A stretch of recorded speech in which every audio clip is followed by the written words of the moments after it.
So, so how do you establish a habit that basically can form over time? Jay, did you have the notes and you want to go through that a little bit of what James? Yes. So I love examples because I remember stories. And one of the examples that when you set habits, a lot of times when we get intentional about them, like Bic said, you try to do these big things, which is like, hey, I'm going to lose 20 pounds. And thinking of that is, you know, daunting when you're thinking about it. And then you're like, I'm going to try to do this really fast. So what he said is just get 1% better. So he was using an awesome example of somebody who was trying to get into the habit of going to the gym because they didn't like going to the gym.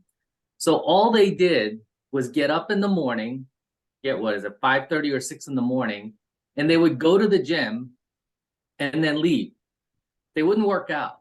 But for several days, they would just go to the gym. And so that they were getting themselves in the habit of just going to the gym. Because often my wife used to be a personal trainer and a health coach. You know, people set these big goals and they want to go to the gym 5 days a week. And then they last about 3 or 4 weeks. And then they don't keep that consistency. So what he was saying is just get into the habit. And that's just starting to go to the gym every day. You don't have to go through the pain of a workout. And then eventually you step into doing shorter workouts and it becomes part of the habit that you carry on then for a long time. Yeah, and so that's how you succeed with those goals. Yeah, incremental change of just showing up, right? So that's the first thing is showing up.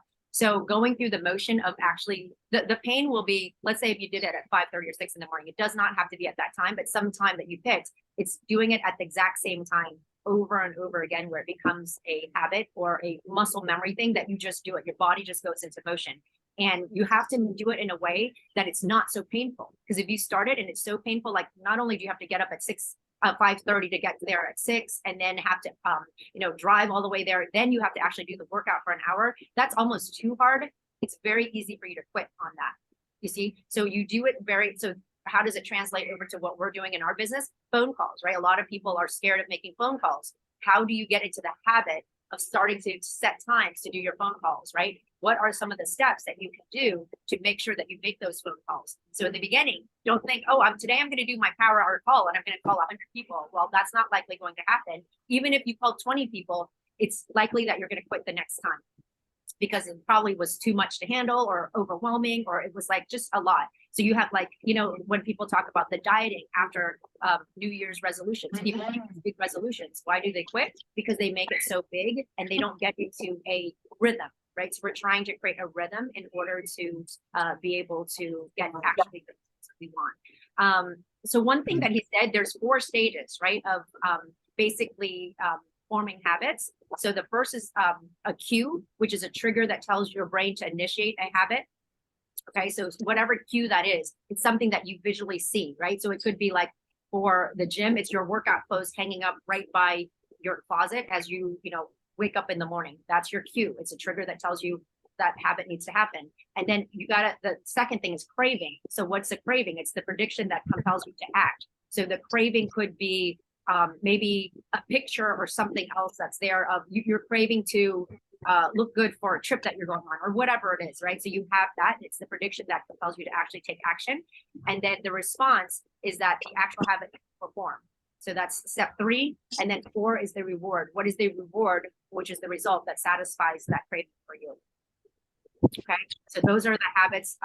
You have the 4 stages of that. And then there's 4 laws of behavioral change, right? And it needs to be, so the 4 laws, let's go through that real quick. It's make it obvious. Number 2 is make it attractive. 3, make it easy. 4, make it satisfying. So Jay, you want to go through each of those real quick? I don't remember those clearly and was looking at the notes on it, but I did want to go back to the example that you brought up, Bic, which was like if you want to create a habit of just calling people.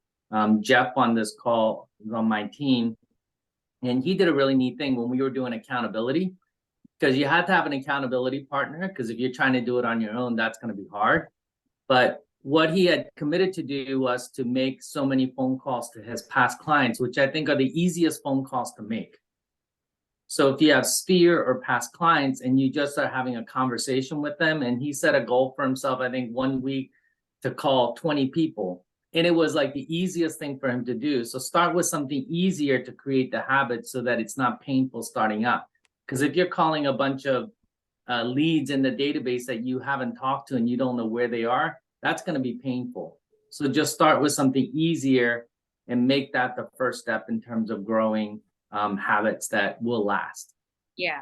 You know, the other one thing that's in the book that he mentioned too, the analogy that kind of stuck with me was the plane analogy. Remember the plane, like the airplane?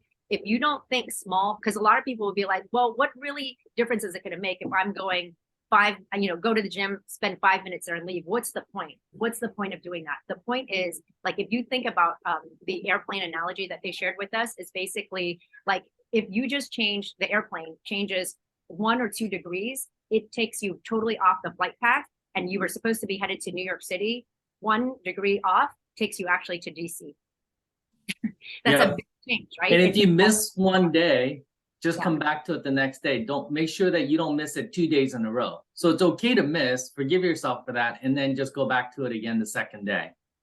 Exactly. So that's the other thing that he shared, right? Like, so all this sounds great and dandy, but what's human nature? Human nature is we're going to, at times, make mistakes or say, hey, I'm going to slack off or whatever. The idea is that you're only going to slack off, allow yourself that 1 time, because if you do 2 in a row, chances are you're going to quit whatever that habit you're trying to form is, if you let yourself miss 2 times in a row. So yeah, but forgive yourself if you do miss it, right? So all right, anything else on that? Because we can move on to some other things. Or do you guys have any questions? Feel free. This is also open. Like, we'd love to see in the chats. I haven't seen anybody put anything in the chat yet about what you want to learn, but that will really help us, really kind of keep it in the right direction of what we're going to share with you guys. So I have a question. Do you know how many times you have to do it until it becomes a habit? Anybody know? That's a good question. Or how long? 30 days? 90 days. 30 days. I've heard 30 days, but I don't know. Some things I think I have to do longer to make it a habit. But I've 90 heard 30 days. days, you've got to do it. But I've also heard longer too. So Yeah, totally. I Okay. think something I wanted to point out too is this also works for like creating bad habits. So make sure you're aware of when you're creating bad habits. So if you're doing something constantly, you might not be aware that you're actually doing it. And in 30 days, you've just created a bad habit, which is okay. Just be aware of it. And like Bic said, redirect your course. like you can't go to happy hour 30 days in a row. Yeah. Right. Unless that's your goal. Unless that is your goal. Which I know, right, Melanie? Exactly. Melanie knows. So, okay. Thank you, Leslie, for pulling us back on, which is, she said the laws, right? So the 4 laws of behavioral change is make it obvious, which is once, it says here, like basically once of the most overlooked drivers of your habits is your physical environment. So make it obvious in the sense that, like, if you want to do something, you want to create that environment around you versus, like, you say, let's say if you say, I want to get healthier, but all you have in your kitchen is a bunch of donuts, cookies, chips, all those things. Well, that's not going to make it better, right? So make it obvious of whatever it is that you're going to do to make it easier for you, right? Number 2, make it attractive. And then make it attractive means the power of the social environment. So I've seen a lot of you do accountability groups, which is awesome. Whether it is for fitness, workout, you're going to be more likely to do what you have to do when you know someone's watching you, or you're being held accountable by your group, socially by your peers, right? So like the workout groups that I see, people say, hey, I'm working out. So Cam, I just saw you hop on. Cam is in a workout group that people call each other out. Like when they're working out, they're like, hey, post your workout today or something like that. Those types of things will help you actually show up and do it because you're in an accountability group. Getting a friend to meet you at a park for a run is more likely meaning that you're going to show up to run rather than no show. If it's just you going for a run, you might say, today I'm not going to go for a run. But if your friend's meeting you there, you're likely not going to no show them. Hopefully you don't do that. Make it easy, right? So no decision fatigue, meaning like just make it so easy for you to get in the habit. Like, so I don't know if you guys know, a lot of people do this with clothing, like Steve Jobs and a lot of other executives in the day. They said, I'm just going to wear a black shirt every day. I don't need to think about what clothes to wear because that takes up time. Just make it really easy so that you don't have to spend a lot of time thinking about it. and then make it satisfying, right? So what's satisfying for a lot of people, it's a checklist that you can kind of check off the things that you actually do. And so you just want to make sure that it's something satisfying for you. And then again, we go back to earlier, we had talked about rewards, giving yourself the rewards so that you can celebrate those little incremental wins. Okay, so that's really on that. There's another secret that he shared with us. And he just said, it's not just about the little habits. It's also about you believing it, right? So check your mindset. Like, what's your mindset like? If you're telling yourself over and over again, I'm not a good prospector, I'm not a good caller, I'm not good on the phones, you're basically already telling yourself in a very powerful way that you're just not going to do it. So you got to change your mindset and your dialogue to yourself in order to actually help yourself make it easier for yourself to actually go through with these habits. So that's kind of all I have on the atomic habits, James Clear part. Jay, anything else you want to add? Not me. I mean, I know a couple of you on this call were there too. Is there anything that you all picked up there that you want to share with James about James Clear? Phil said 2190 rule. So Phil, you want to expand on that? That's what I've always just kind of focused on whenever I'm trying to make a habit. It worked when I was going to the gym until I fell off the bandwagon. But yeah, that's what I've always heard. 2190, that's what we were taught in business school. And then every coaching I've ever done, KW was big with the 2190 rule as well. Yeah. Cool. So one thing, I mean, so Barry Habib, there is a YouTube link. I don't even want to attempt to go too much into what Barry, he's so technical, but he's really good. So I'm going to share that. We're going to share that in the Facebook group so that you guys can spend some time watching it. He's really good in sharing all this stuff, but there are a few takeaways from Barry Habib that I feel is really important that we should just kind of touch on, that you guys should take a look at yourself. One of the things that he said was about predictions of mortgage rates. What do you guys feel is going to happen with the mortgage rates? Throw in the chat real quick. Like, you guys think it's going up? Do you think it's going down, staying the same for the next, basically through the end of the year? What are your predictions? Stay the same, going down a little bit. Okay. Down. Okay. Gradually going down. Stay the same for a few more months. Okay. So well, last week, Miles emailed and people were getting conventional rate mortgages at 5.7% with no points for 30-year. So I thought that was pretty good news. And then on Monday, it went up to a little over 6%. So it is bouncing around. But what Barry Habib said is that he feels like by midsummer, it's going to be in the mid-5s, which I think would be really good for everyone. And what I thought was fascinating about his stats is that for every 1% that the interest rate drops, 5 million people will become eligible to purchase home. So it puts buyers in a different price bracket for every 1% that it drops. Yeah. He also gave, awesome. Yeah, it's amazing what he said there. And he also shared that there's so much negative news out there. You guys know there's all this negative news, but how can we as agents use that news to kind of educate the marketplace, right? And share what's really truth versus just like hype news or negative news and stuff out there. So Emily, can you drop in the chat the screenshot about the housing bubble fears? So we have to enable file sharing here, but I just shared 3 screenshots in the Facebook event group and tag Capital Growth Pioneers with what Bic just shared with us. Okay, awesome. So that basically, you'll see like how things have changed over the years. Like in October 2015, they were saying how bad things were and it's not as bad. It's same thing, you know, July 2021, how it says housing boom is over as new home sales fall to pandemic low. Like all these news that's out there that you keep hearing over and over, like back in 2016, they're just saying how bad it was in such a bubble, and then it continued to appreciate. So we know in real estate, it tends to appreciate over time. And on, you know, I share when I'm talking to buyers and sellers and people just asking the question over and over again, like, you know, is it a good time? I don't know. Is it better just to wait it out? Like, you can never really time the market, especially if you're in it for the long haul. And especially if you're a renter, anybody that's renting, you're just throwing money away anyway, right? Like, you're better off putting it into real estate that you're going to start earning equity by paying it down, but also with appreciation, which is the trends that we've seen. So that's a really big thing that you should be educating people on. not only in your conversations, but if you can put that on social media, that's really great. And then there's another thing that I hear a lot of people saying is recession, it's such a bad thing, recession.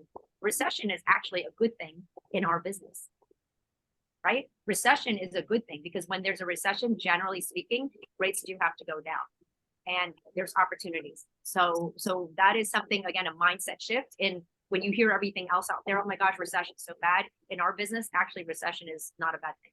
So, I think one of the other things that I remember from Barry Habib's share is that he talked about people trying to hit the bottom of the market. Now, we've always been told that the stock market, it's really hard to predict where the bottom of the market is. And so he had shared with this, U curve, which I think Emily can share in terms of the slide.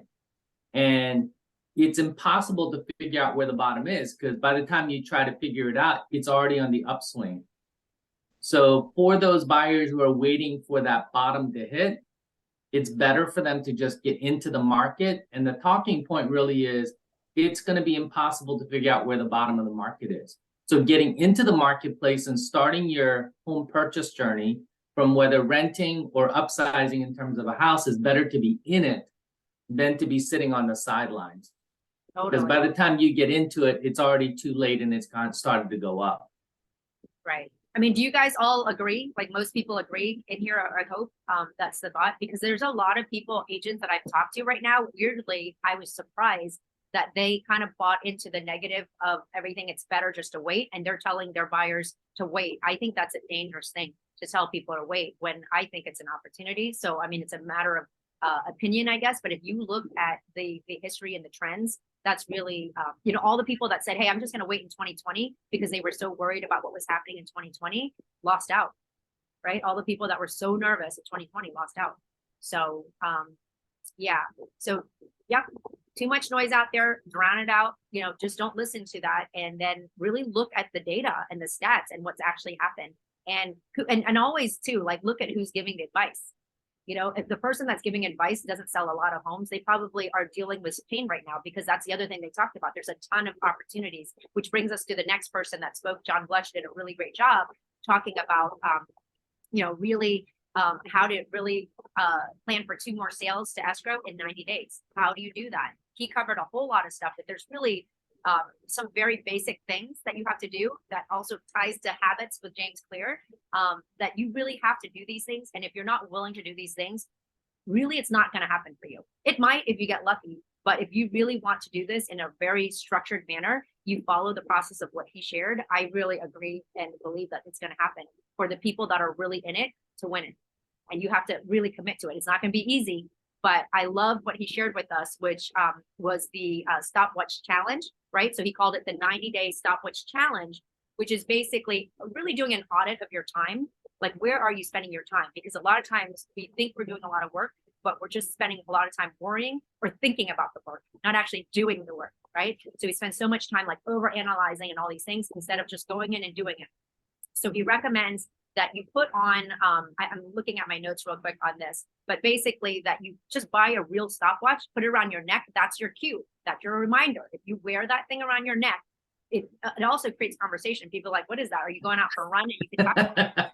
So it can engage in conversation. But if you have that there, then really what you're doing is you're going to track everything that you're doing. So I'm going to kind of look at some of my notes real quick. While you're looking at the notes, Yeah. I got a chance to talk to him a bit more. He had a little mastermind at his house that I attended, and it was really interesting. And I'm not bashing social media, guys, because some of you are great at it. Just be careful that your social media content building doesn't take over actual prospecting time, because there were about 42 people in this mastermind, and he asked everyone to think about their last 5 sales. And he asked them, of the last 5 sales, how many of them came from social media of someone that you did not know? And out of that group of 42 people with their last 5 sales, only 1 sale was from somebody that they did not know from social media. So I know that some of you are highly sophisticated in terms of how you reach out to people, but social media is going to be great for people that already know you, where you have some contact with, and you can get attraction with people from social media, but it's much harder to get those people that don't know you. And if you have some people that you've met at open houses or Sphere, definitely they should see your social media and know that you are a successful agent, that you're staying active in the business, and that you're a full-time agent. But spending a lot of time reaching out to a lot of people takes a lot of work and years of just growing that business, which some of you do well with, but it just does take a lot of time. So he looks at prospecting really is sitting there, talking to people, talking to leads at open houses, doing open houses. He doesn't count in terms of the actual time. He doesn't count you sending emails out or putting up open house signs. He doesn't count that as actual prospecting. It's actually sitting there and having conversations with prospects. That's actual prospecting time. I'm guilty of it. I send emails out and go, oh, I did my follow-up. I didn't. I just sent an email out. Exactly. So basically what he said is really for the challenge. If you guys are up for it, I'm going to start doing it. I did not apply this one right away because I knew there was a lot of in between things that I was doing for other stuff. And then of course, spring break and stuff, but the 90-day stopwatch challenge to track all your activities. These are the things that you should be tracking. There's really only 3 things as realtors. There's only 3 things we need to be doing, right? Number 1, writing offers. How much time are you spending writing offers? Number 1. Okay. Number 2, how many times, how much time are you spending pitching your services in front of buyers and sellers? That could be anywhere. Like you're in the grocery store, you are at a party, you are going to open houses, and that's how often are you doing that? Track that. And then number 3, prospecting. How much time are you spending prospecting, meaning making an actual outbound call to prospect and bring business in? Those are the only 3 things that we should be doing as agents if we're trying to have 2 sales, in 90 days and consistently have that all the time, right? So what should, let me see here. Let's see. What should your schedule look like? Oh yeah, this is really important because people will say, well, gosh, what do I do all day? And the reality is, if you think about it, a lot of us will say, hey, we're going to do power hour. That's only 1 hour. And let's say your day is 8 hours. Most people work more than that. But like, if you're only prospecting 1 hour, you got 7 other hours. What are you doing during that time? Right. And so I think the big thing is, let me go through here and see, he said his recommendation is 8 a.m. to 12 p.m. It doesn't have to be the exact time that you do it, but that should be your prospecting time. How many of you are prospecting like that? 8 a.m. to 12 p.m. So that's 4 hours. Okay. Most agents are not doing that or not willing to do that. And you should be doing that. And then of course, some people will ask, well, what happens if I have, a meeting at 9? It doesn't matter. Then you make up that 1 hour from 9 to 10 later on in the day. You just need to make sure that you get in your 4 hours, however it works for you. Because some people say, well, my people can't be reached in the morning because they're teachers. Well, okay, then you can call in the afternoon. Whatever it does that fits in, do not let any excuses stop you from doing what needs to be done. All right. The other bit of time that he said, this is huge. This is really big. I was like shocked when I heard this, is that you should be doing an open house every day, if you can, from 1 to 5. I'm like, what? How? What? You're right. So open houses, I think of open houses Saturday and Sunday. Sometimes we do like brokers opens or neighbors preview, and we might go outside of the Saturday, Sunday. He, not only John, but I have a friend Hal that basically tells his agents to do the same thing, and they're getting a lot of success doing open houses throughout the week. And what are they trying to do? They're staying in front of these prospects and people that can't make it to the weekend, and people will come. You will not have huge crowds like you would on the weekends, but it's an opportunity to have more conversations with people about buying and selling homes. And then you might have a nosy neighbor pop on through. You want that nosy neighbor to come in and have conversation with you when it's less busy, because at an open house, it's so busy. How are you going to have real conversations with anyone if it's like so chaotic, right? So make sure that you are trying to do open houses during the week. And again, not on top of like the other stuff. If you're looking for things to do, that's a really good thing to do, even if you did it twice, 3 times a week. But he's saying, if you're an agent that really doesn't have a lot of activities during the week, that is something that you absolutely should be trying to do, is open houses during the week. And when you're there, you don't know who's going to show up, who's not. You set up shop in there. So you basically work from there. You go in there and you're planning on working. while you're at the open house. You're not going in there just to wait around and just be like, all right, who's coming? Who's coming? No, you're going in there and doing your other work, but you're setting shop up at the open house. So that's a really good thing to do. And it's worked for quite a few teams that I've talked to. So. Yeah, so to further that conversation on the open houses, sometimes during the week, you have that extra time. So I know some of our agents will take a stack of note cards and they'll write notes to some of their prospects. So they'll do like 10 notes during that time, handwritten notes. Or they'll actually play with their database and clean up their database and make sure that everything is in there and the information is correct in there, or update their alerts that they're sending out to clients. So you may only have 4 visitors during that open house, but if you can make contact with those people, eventually those people will transact. One of the agents on here on our team in the past 12 months has sold 7 houses from open houses. So that's just ultimately his goal is to have, 1 house a month from open houses to build upon that. And then those become your referral sources. Those become your sphere as well too. Yeah, and we're going to have a session next week on open houses. So definitely attend that. That's going to be a lot of great information on how to maximize what you can be doing at open houses.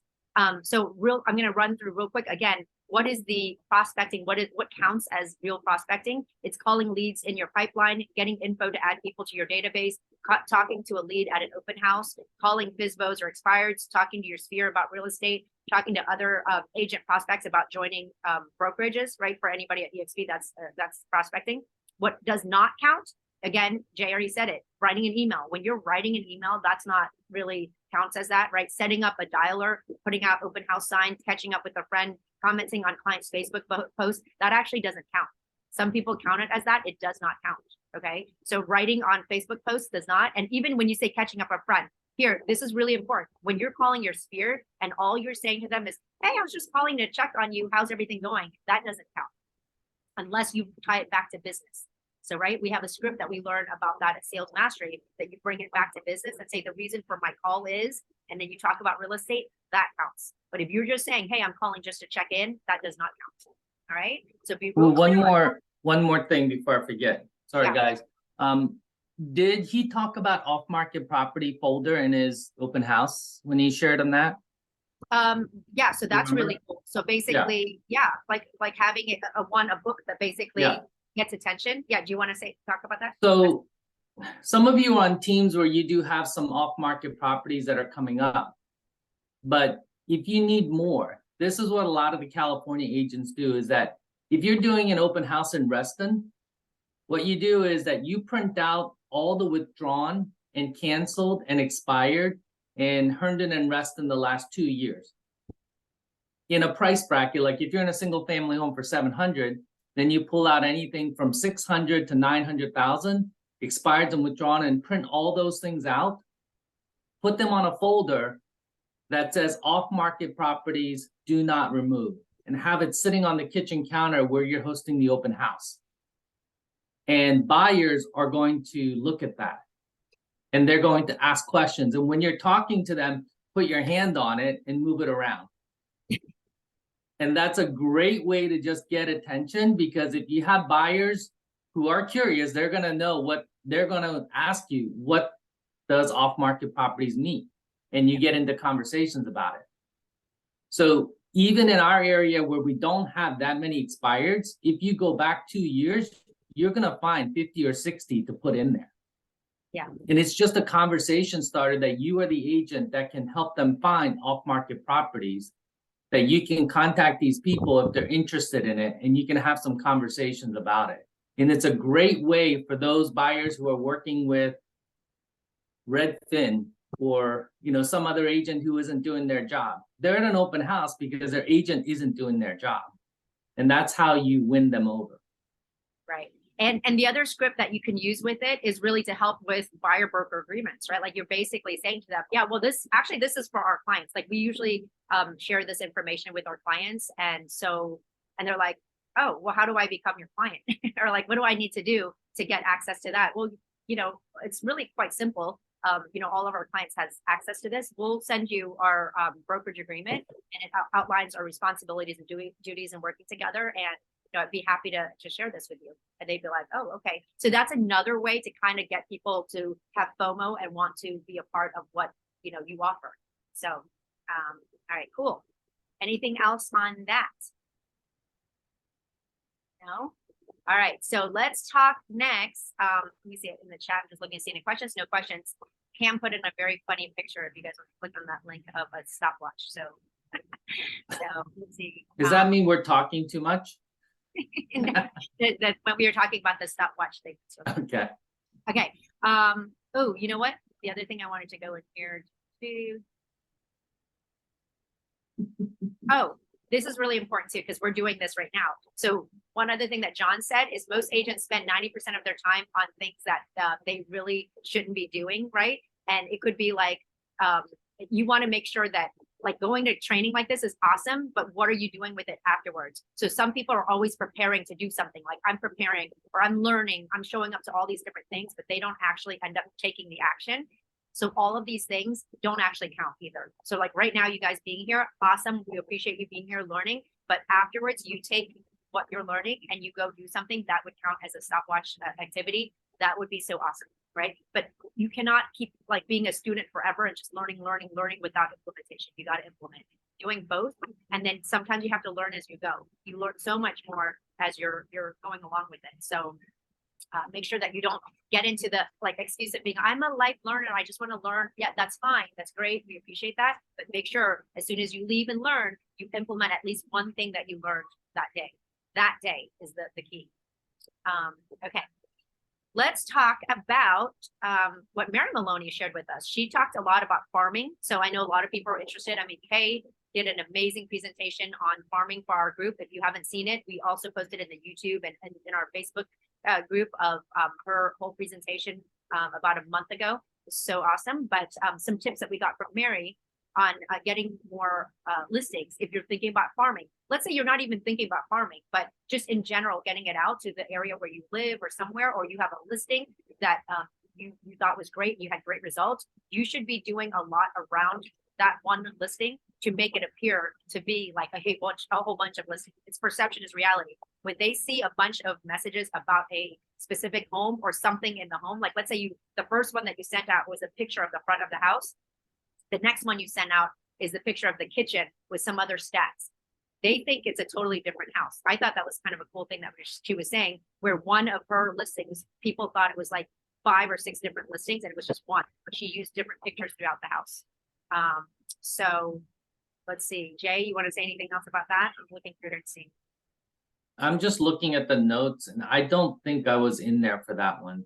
I'm Oh, sorry, weren't? I was Well, I playing feel like hooky. with hers is really good, but I'm telling you, we have an expert in our group with Kay Houghton and her team with how they dominate the whole Fairlington area. If you guys haven't seen that, again, we have the video posted in there. She did an amazing job covering farming. So there's some ideas here that Mary shared with us, but I think that if you really want to get into farming, you got to watch that replay that we posted in our group from farming. So what are some of the things that she said? Of course, with farming, it's consistency. Like you can't do a one-off thing. You really need to make sure that you are doing it consistently and to the same group. So when we say consistent, it's not consistently sending it out to a bunch of different groups. You pick a group and then you keep sending to them so that they see you consistently. How often are you mailing? She said sending 6 mailers to a community is actually not enough. So to me, when I heard that, I was like, whoa, what? I thought 6 was good. 6 to me, it sounds like a lot. Nope. She said 8 is actually the magic number, but more is even better. And she says, why do 1 times per month and wait 8 months when you can get mail 1 time per week and get them folks by week 8? So like concentrated effort is better than time, like spacing it out. So someone might say, hey, I don't have a budget. I can only do 8. So I'm going to do 1 a month. That's not enough because you almost want to do it like every week. So let's say they just see you over and over again, same listing. They think, oh my God, this agent, all of a sudden, where did this agent come from? It's totally dominating my neighborhood. I need to talk to this agent if they're thinking about selling. So if you're saying I'm going to do 8, do it 8 consecutive quickly versus 8 spread out over a long course of time. That's my big takeaway on that. Okay, compelling message. Are you educating or giving something of value? You want to be educating always, right? So on anything that you do for buyers, sellers, agents, are you giving some value in what you're providing, or are you just telling like, hey, I did awesome.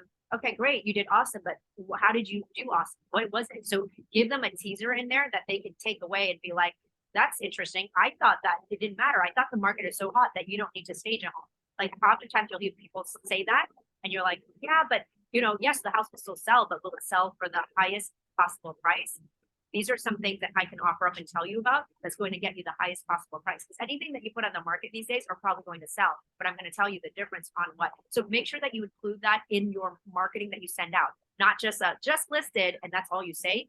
Give some teaser in there about what value you're going to bring, right? Because I get them all the time at my house. I'm like, what? They spend so much money. It's beautiful picture of the house. It says just listed and it gives a price. That's all that's on the mailer. That is a waste. That is a waste. So make sure you're saying something in there that shows your expertise or what you're offering in its value. One of the things that we do on our direct mail cards that we've done in different runs is we'll show before and after pictures. So if you have a listing coming up, I'd highly recommend before you start doing any staging or before you start doing any painting is to take a few pictures, 2 or 3, and then when you send a card out, do a before and after picture. And if you want to be bold, you can also put in there how much was spent. So if it's like less than $1,000 or, this room costs $600 to do, so that you can show the before and after transformation and then talk about the story of how you helped them get to that point and the journey of what you helped them achieve, which was, this many offers in the first weekend and this, above asking price, got them a no contingency offer, a free rent back to make it easy door-to-door move. So you're telling the story of how you help them versus, hey, just listed or just under contract or we got a bunch of offers. You're showing them what you helped them with and how you achieved the end result for them. Those are going to be much more powerful than just a simple card of just listed or just sold. Totally. Yes. So then she gave us some basic tactics that I'll just run through with you guys real quick. So she said, when you're thinking of your campaigns based on the farming that you're trying to hit or target, right? Number one, it's client focused, community driven. So that's the message that you're trying to let people know, that you're very client focused and you're very doing a lot in the community. They'll see you everywhere. So if you're going to do that and that's your message, make sure that you're actually out there and about in the community. Number 2 is last home seller campaign. So you could do that like, hey, this is anything about the last home in that neighborhood that you sold in there. The other one is last home seller campaign is the one about the person selling their home for the last time. It's a very compelling story, meaning like someone's downsizing. So you hit a group of people that are downsizing when you say something like that. This is their last time selling a home. What does that even mean? It sounds kind of like scary or sad, but that's really it. This is their last home that they're ever going to sell, because the next home is basically, they're moving into either a retirement home or they're moving to their final home before, that's the end, whatever. It sounds kind of bad. Anyway, first time home buyer campaigns is something specifically targeted to first time home buyers. So make sure that message resonates with them, because first time home buyers, what are most of them doing? Renting. So make sure it has something to do, like what we talked about before. I know the interest rates are up right now, but the rent is basically 100% interest rate. That catches her. They're like, wait, what? You're paying 100% interest rate. You're worried about 6%. You basically, with the rent, 100%. So that's something like that will catch their attention if you're targeting like maybe apartment buildings or something like that. Tactic number 2, create funnels. So she said that, what is the initial advertising? Where do you take them? What action do you want them to do? How do you get them into your database? So you have to create funnels to let them kind of, if this, then that happens. That's a little bit more, I think, complex. Effective direct mail. The things that you need to have in it needs to be analytical, like numbers, bullet points and things like that gets people's attention. Pictures obviously gets people's attention, and testimonials. So the technical terms is analytical, drivers, expressive, and amiable. Analytical is numbers. So those are people like engineers out there. A lot of engineers will want to see the numbers. So make sure that you include that. Drivers, bullet points is just like people like me, cut to the chase. What is it? Bullet point, bullet point, bullet point. That's way better than a blob of like paragraph. A paragraph, I might read later. Bullet points, I'm going to look real quick. That's how my eyes work, right? Expressive is pictures. You see pictures, it gets your attention. Amiable is people that like to feel good. Testimonials. include that in your directional piece. You always include a clear call to action. So how do you want your audience to connect with you? You want to offer them a, confidential something or free consultation, something like that. You need to make sure that you put it in there, a free market analysis or whatever it is that you want to offer up. Make sure that you have that clear call to action and take them somewhere that they can you can capture their information. All right, let's see. Repurpose content, right? So everything you are mailing needs to also be in digital form and sent out through email marketing. So absolutely. So not only are you doing this by print advertising, you could do it by mail, and you could also be putting it on social media. Repurpose everything. And that's how you're going to hit as many people as possible. So that's my notes on Mary's presentation. Jay, you got anything else? She shares a ton. And I think one of the great things about the fast forward movement and some of these speakers that they're doing it every day and every week, and they go really deep into all of this content. So to try to, give you all of this information in a one call is just really hard. So I again encourage you all, if you can figure out a way to attend one of the next ones that are coming up and plan for it in your life. You'll learn a lot, especially if you're looking to grow your business in that part too, because there are different aspects of it that are just hard to convey in here. Yeah. Do you want to pause, Bic, and see what people have in terms of questions from this stuff or current market type of things? Yeah. Totally. You guys are kind of a quiet group, but yeah, give us any questions that you have, any feedback. How are you doing? Is this helpful? Hopefully, let us know if you guys need anything else, but we have, I think, one or two other topics that we can cover, but we wanted to also give time for Q&A in case you guys have any questions or specifics that you want to cover. What you got? Nothing? I know it's a lot of content. All right. Well, I go fast because I try to squeeze everything in. So Yes. This is recorded. So You always go fast, Bic. It's okay. That's why I fit in with fast forward movement, right? Yes. Fast. So, I want to share something with you guys that Kyle had shared with us that that will help you guys. And people were asking me, like, how do you get through a lot of stuff faster? It's basically, so one thing that he said, and I'm so happy when he posted up there in front of everybody, because I'm like, my husband teases me all the time that I listen to my audiobooks and everything at 1.5 to 2. So if you want to get through a book faster, that's how you do it. I'm like, I have 30 minutes and I want to read some stuff. I want to get through like a chapter. It helps me get through it so much faster. So put your stuff now on speed. YouTube even has it now. So when I do not listen to anything at normal. So I think you guys, it's very weird because that's how my brain works anyway. And you can re-listen to it again if you need to. But when I listen to an audiobook at normal, it sounds like really slow motion. It's like crazy for me. But I've gotten so used to listening at 1.5 to 2. And that was one of the tips that Kyle gave that, and also James Clear gave, as how you get through things much faster. So little trick. I'm at 1.25. I'm not that fast. Yeah. Yep. Totally. I love it. So good. Yvette, I'm glad you do it too. All right. So the next thing we can go through is with what Gabe Mendez shared with us is how to create your video script. So a lot of people are like, okay, video is so important. We got to get on social media and you got to put stuff on there. But what do you talk about? Like, what do you do? And what do you say? So he gave us some lists of things that you could do. So and we'll also share this if it's not already in there in the Facebook group. But buyer videos, you can talk about how to buy a home. So you're educating people. The 5 items you need to buy a home. How does COVID affect your home purchase? I guess, a little bit less of that these days. Should I buy a home right now or should I wait? Everything you need to know about the VA loan, FHA versus conventional financing, which is better. Top 3 or 5 questions to ask a realtor before hiring them. I think that's really good because that actually shows that you're expecting them to interview people. Do I need a perfect credit score to buy a home? Down payment options like 401k, gift programs, etc. How to buy a home if you're self-employed, and how to buy a home if you're a business owner. Kind of same thing. So that's like buyer targeted videos. For sellers, you could do something like how to sell your home during COVID. I think that's kind of the same thing. Okay, so yeah. I'm thinking of selling my home. Now what? Like a lot of people think that they get overwhelmed. Like I want to sell, but I don't even know where to even begin. So something like that.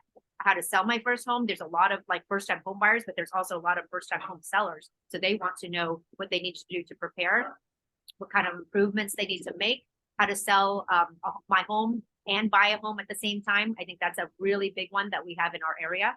How to determine the value of my home. Is right now a good time to sell my home?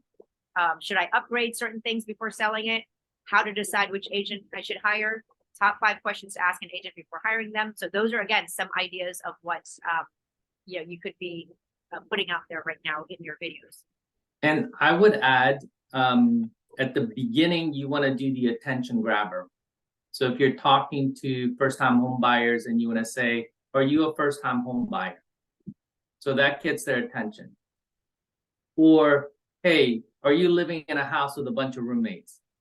Or are you living in your parents' house? Yeah, no, So but you gotta add a speaking pain. directly to that. Yeah, you Mhm. you exactly. I love that. So but add a pain point. Like, are you Yeah. living in your parents' basement and you're dying to get out? They're like, Yeah. yes. Then that's it, right? So it's something like they're dying, Mhm. some pain point that they're feeling like. Are you, with your roommates, like you just said, like, are you renting with a bunch of roommates and you're basically squeezed out of room, like and you're feeling like you're paying too much? Something that's a pain to them. Right. Then you introduce yourself. That's the other thing I learned, that you should always Right. then say that. Then you're like, hi, I'm Bic DeCaro with blah, blah, blah. I'm going to tell you in this video, I'm going to tell you X, Y, Z. That's how the video format should go.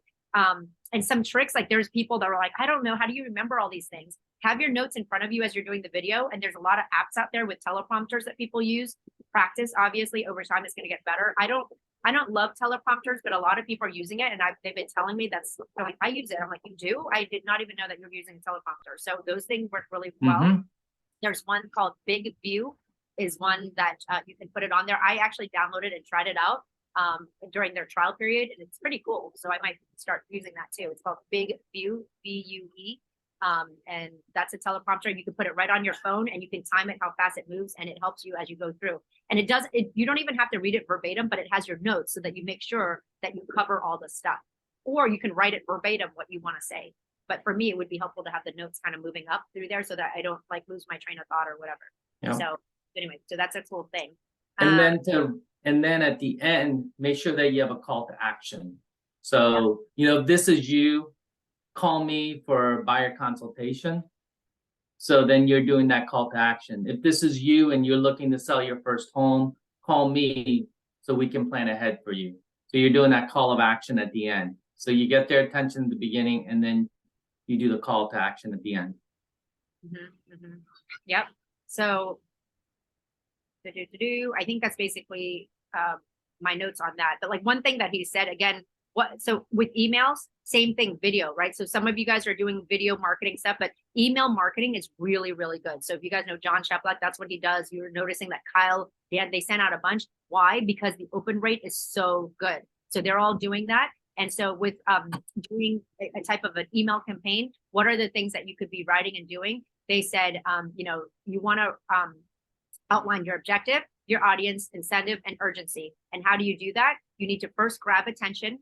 So like Jay said, call them out by, hey, blank or whatever, attention all first-time home buyers or whatever. And then you exaggerate their problem. That's what I was saying about like, are you dying to get out of your parents' basement? That's number 2. Number 3, offer to solve it. Give them some easy way of, here in this video, I'm going to show you how you're going to be able to get out of your parents' basement in 90 days, something like that, right? You want to light a fire in them. So why now? Why should you be doing this now? Because not only will you get out of your parents' basement, you will also start building equity, and it's a stepping stone for you to buy your dream home next, or whatever it is. If you want to light a fire, right? And then incorporate a story. Because like talk to Jay just the other day, he got out of his parents' basement, and this is how we did it, or something, and tell that story.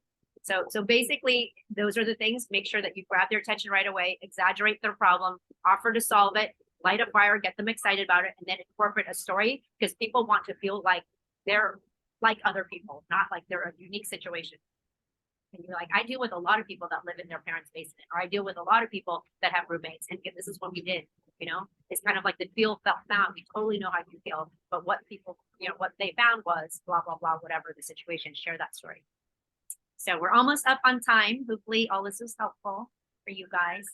I just Emily? shared something in the group. It's kind of long, but it was something to do with farming and marketing. And something that really caught my eye because I'm a new dog owner was trying to catch people before they actually enter the housing market. And what that means is the example she gave was a heavy duty vacuum.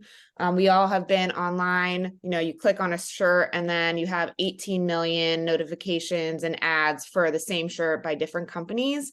And now you're trying to beat out all of those other companies, where this vacuum cleaner company started targeting people who research owning a dog, new dog owner, and eventually they're going to enter the market where they need the vacuum and you're the first person on their mind. So that was a good analogy of trying to get people's attention before they actually enter the housing market, rather than being reactive and being one of the many trying to get their business, if that makes sense. Thank you for sharing that. Good. Cool. All right, crew. Hopefully you guys, anybody open to sharing what you guys are going to implement from this call that we did today? Drop it in the chat or speak up. You can unmute. Just tell us, what are you guys going to implement after this call? Leslie, I'm looking at you. Melanie, I'm looking at you. Hey, Emily, do you have the calendar of like the stuff that's coming up for Capital Growth Pioneers in the next few weeks? Yep, so I can pull that up. Mhm. So for those, you might have received an email from EXP with a couple of different things. One is the calendar for April. So you can also access this on the Capital Growth Pioneers Facebook page and the Instagram. So if you're not a part of it, please join. So next week, we are hosting a live session at Debbie DeCaro and Associates with how to make your open houses pay off big time. Jeff Giles and Nadia Khan are going to be our presenters, which we're really excited. The following Wednesday, the 19th, we're doing top listing agents share winning offer strategies. That's also going to be a really good one. I feel like every time I speak to someone, we're always talking about, hey, how did you win that offer? You know, there's so many different offers out there. How do you get ahead of the competition? And then on Wednesday, the 26th, we're having another agent appreciation happy hour. I feel those are very successful. So if you haven't gone to one, please do. It's a great time to network and also invite other agents as well. Definitely. Cool. Okay, well, look forward to seeing you guys at the next event. Thank you so much for joining us today, and I hope you guys found it helpful. Thank you, Jay and Emily. And I am going to go on a tour. You guys, I want to share with you guys, I'm on spring break, but I wanted to be with you today, so, but I'm out. So enjoy the rest of your day, everyone. Talk to you later. See y'all.